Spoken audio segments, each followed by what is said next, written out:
Hello everyone, আসসালামু আলাইকুম। সবাই কেমন আছেন? শরীফাস লাইফস্টাইলে আপনাদের সবাইকে স্বাগতম। আজকে আপনাদের সাথে একটি রেসিপি শেয়ার করতে যাচ্ছি।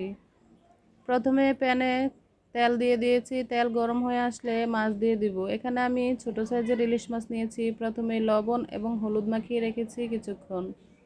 তো এখন তেলে মাছ দিয়ে দিচ্ছি, তারপর উল্টিয়ে নিচ্ছি। এভাবে করে কিছুক্ষণ ভেজে নেব। মাছ খুব বেশিও ভাজবো না, খুব কমও ভাজবো না, মাঝামাঝি ভাবে ভেজে নেব। মাছ ভাজা শেষ হয়ে গেলে প্যানে যে অবশিষ্ট তেল রয়েছে সেখানে দিয়ে দিব কিছু পেঁয়াজ কুচি। তো পেঁয়াজ কুচি দেওয়ার পর হালকা নেড়ে চেড়ে নেব। তারপর দিয়ে দিচ্ছি 1 চা চামচ আদা রসুন বাটা। এই পর্যায়ে আদা রসুন বাটা দিয়ে কিছুক্ষণ নেড়ে চেড়ে নিলে আদা রসুনের কাঁচা গন্ধটা চলে যাবে। তো এখন আমি এখানে দিয়ে দিচ্ছি 2 চা চামচ হলুদ গুঁড়া। তারপর দিব 2 চা চামচ মরিচ গুঁড়া। গুঁড়া মরিচটা খুব বেশি দিব না, এখানে আমি কাঁচা মরিচও অ্যাড করে দিব।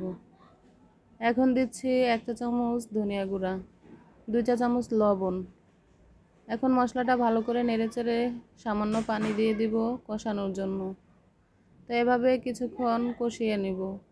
মশলা কষানো হয়ে গেলে যখন উপরে তেল ভেসে উঠবে তখন এখানে আমি দিয়ে দিচ্ছি কচু, অথবা এটাকে গাডিও বলে অনেকে।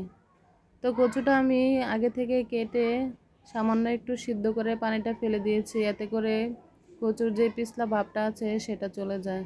তো এখানে সামান্য পানি অ্যাড করে কচু কষিয়ে নিচ্ছি। এ পর্যায়ে দিয়ে দিচ্ছি কয়েক পিস কাঁচামরিচ কুচি। তো ভালো করে নেড়েচেড়ে কষানো হয়ে গেলে এখানে আমি 250 গ্রাম পরিমাণ গরম পানি অ্যাড করে দিচ্ছি। গরম পানি অ্যাড করা হয়ে গেলে ভেজে নেওয়া মাছ দিয়ে দিব। তো এভাবে ভেজে নেওয়া মাছ দেওয়া হয়ে গেলে তারপর ঢাকনা দিয়ে দিচ্ছি। ঢাকনা দিয়ে 10 থেকে 15 মিনিট সিদ্ধ করে নিব। তারপর জিরার গুঁড়া দিয়ে উঠিয়ে নিব। আল্লাহ হাফেজ।